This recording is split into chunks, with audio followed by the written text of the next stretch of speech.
Let's play a game of have you ever? No, not really. But seriously though, have you ever snapped at someone and then immediately regretted it? Sorry. Have you ever felt like your emotions were running the show and your logic was on vacation somewhere else? That's where self regulation would step in. And no, it's not about being emotionless. It's not about denying, suppressing, or avoiding or ignoring your emotions. It's simply you managing and controlling your emotions so that they're not the ones running your life. Welcome back to the EQ Classroom. My name is Susan. I am your host for this channel. Anything and everything emotional intelligence, leadership, personal development, and overall well being. Today, we're going to explore self regulation and we're going to figure out how you could hit that emotional pause button. We're going to talk about how you can stay in control without losing your cool or your mind. Okay, Susan, so what is self regulation? I mean, I've heard the term before, but I guess I never really thought about it too much. Well, self regulation is simply your ability to manage and control your emotions, your actions, your thoughts. You might have heard the word emotion regulation before, which same concept, same principle, it's just on a smaller scale because that just focuses strictly on your emotions. Where self-regulation, it's a broader, more umbrella term because it does cover what you think, and how you act, as well as your emotions. Think of self regulation like a thermostat versus a thermometer, right? The thermometer can tell you what temperature is at the current moment. It gauges how cold or how hot it is in that moment.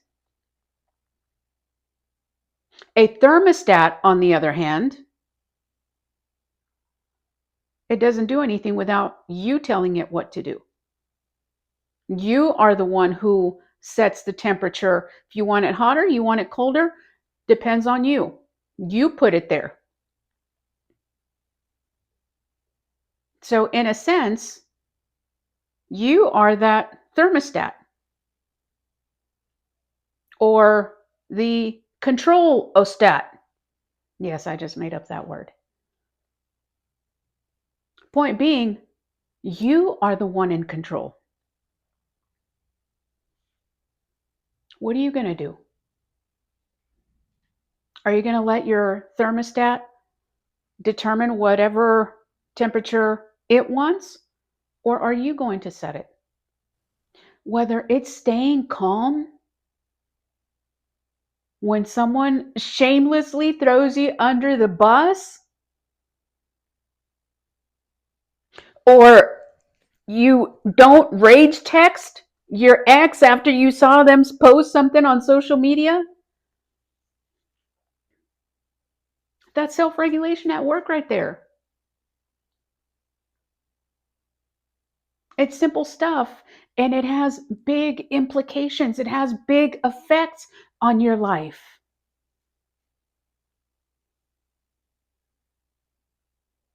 Susan, but it's so hard to self regulate. Why do I struggle so much?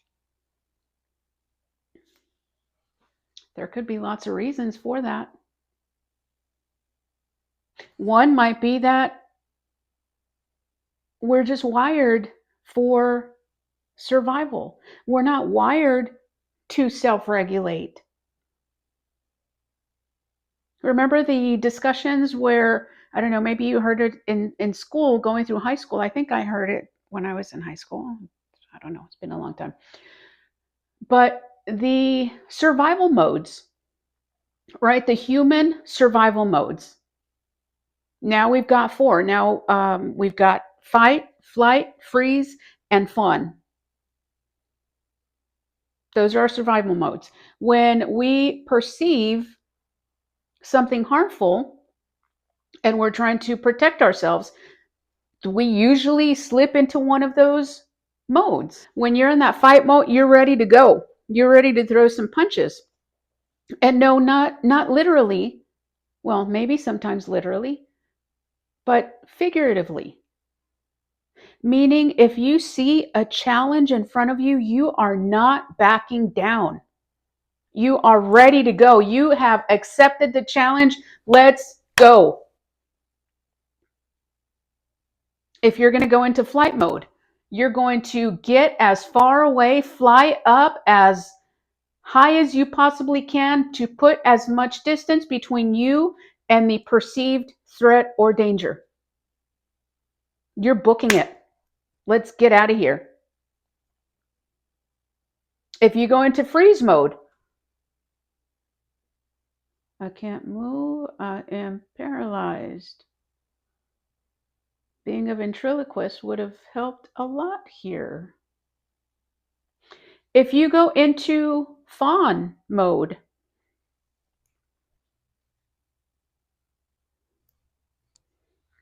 you're going to roll over in submission. That's how we're wired. So if you struggle with self-regulation, it's okay. That just means you need to practice. So when you might have caught yourself yelling and screaming at somebody, or even ghosting somebody, you know when you've ghosted someone. Or if you overreact in the heat of the moment, it's not because you're weak. That's just our wiring, and it's just telling you you might need a little bit more practice. Might also be something as simple as emotion overload.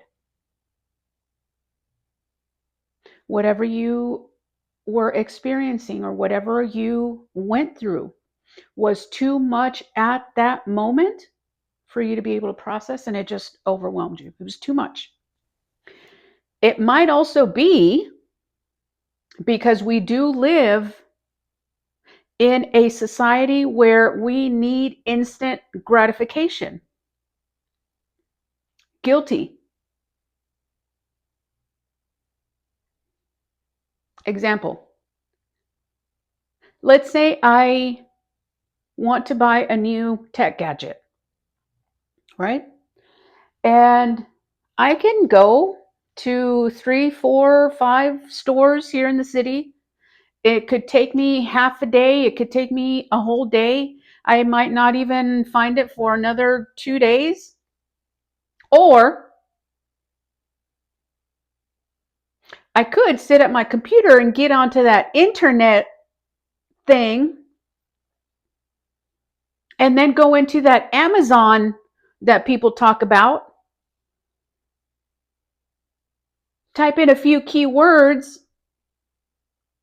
scroll, scroll, scroll, scroll, scroll, scroll. Oh, there it is. Add to cart, proceed to checkout, purchase, bam, it's done. I bought it. I mean, yes, it's probably still going to take me some time before I receive it, but the gratification is there. I fulfilled it. That's just the society that we live in. Could be any number of reasons why we struggle with self-regulation. But at the end of the day, it's because we need to practice it.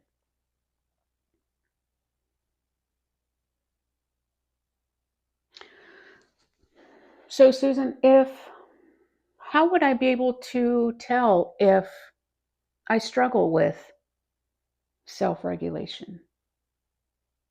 How would I know? I'm new to this self awareness journey. I'm new to this emotional intelligence journey. I hadn't even heard about self regulation before you mentioned it. How would I know? Again, there could be a number of signs. One of them is if you react instead of respond. You have one of your kids or a loved one that comes to you and asks you basic, simple question, and you just snap, and it's like they asked you to write a novel in a day and mow the yard and wash the car and do the laundry and feed them all in the next hour. Was that the correct response? Probably not. So if you find yourself more and more reacting to people and situations and circumstances, that might be telling you you need a little bit of practice on that self regulation. Those are your emotions telling you, I need your attention. Attention, please. Attention, please. Pay attention. That's what they're there for. Maybe you feel emotionally drained all the time. You're carrying around all of that emotional residue from past experiences, from the fight you had with a friend 2 weeks ago, and you're still carrying it around. It weighs on you. Pay attention to that. Maybe if you are finding yourself that you can't bounce back quite the way you used to before. You used to have disagreements with your spouse, and you used to be able to 5, 10 minutes, it was done. Wasn't on your mind, wasn't on your heart, it was done. And now you're finding that after that same argument, it's taking you 2, 3, 5, maybe a week to bounce back. That might be a sign. Pay attention to it.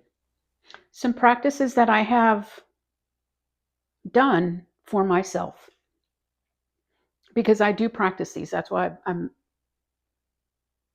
would say I'm pretty self-aware and very emotionally intelligent, because I practice these things. That's why I want to share them with you, because they work.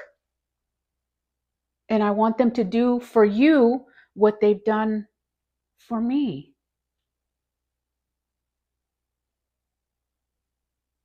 One of the big ones is the 90-second rule.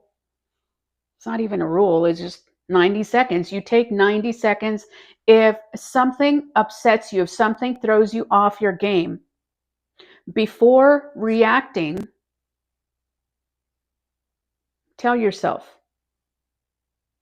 I'm not in my right mind. I need to take 90 seconds to step away from the situation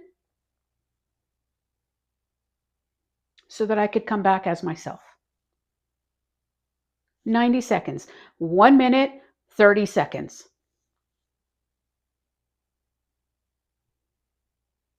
Again, argument with a spouse.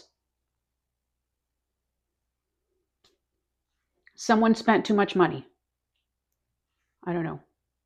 You bought the wrong groceries. You washed the car at the wrong car wash. Argument ensues. You're wondering why? I don't want to be fighting about this. But instead of admitting that, you keep going and you keep adding to it. You keep adding to it. Nobody backs down. Wonderful day, probably ruined. Think of it in this way, though. Argument is starting. You don't understand why the argument is happening. So you take it upon yourself. You say, you know what? I remember that 90-second rule. I'm going to try it. So you tell your spouse, you know what? I'm really upset right now. I'm going to take 90 seconds and I will be back.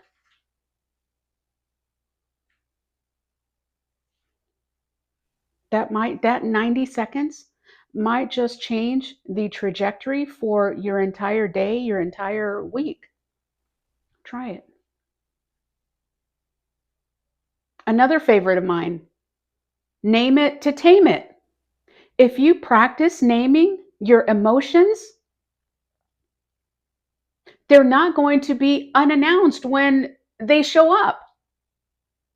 They're not going to be that stranger that comes knocking at your door because you know them. They're not going to frighten you. They're not going to worry you. They're not going to cause you stress because you know them. Oh, I feel like I'm getting stressed out. Oh, I feel like I'm getting angry. That's okay. I know what it feels like. I'm just going to let it be there and then it's going to work its way out because it always does. And they do. They do. They work themselves through if you know them and you give them the path. But again, the more you familiarize yourself with the name and the feeling, the better you are going to be at naming it, and so much more in control you will be of your emotions. That's strength. That's the power that you have, but you have to practice it. Another one is building micro routines. If you've got a meeting and you anticipate that it's going to be stressful, that it's going to be a stressful meeting, before you go sit into that meeting, take a couple minutes. Take 5 minutes. Go for a walk. Get some fresh air. Get your bearings straight. Get yourself grounded so that you could go in there with more clarity. Did you get some bad news? Splash a little bit of water on your face. Snap yourself out of it. Are you feeling anxiety? Are you stressed out? Do you feel pressure? Do you feel overwhelmed? Practice the box breathing method. And for those of you who don't know what that is or have heard of that method, box has four sides, 4 points, right? So this method is just as simple. Inhale, 4, hold 4, exhale 4, hold 4, right? Inhale 4, hold 4, exhale 4, hold 4. There's your box right there. It'll help you.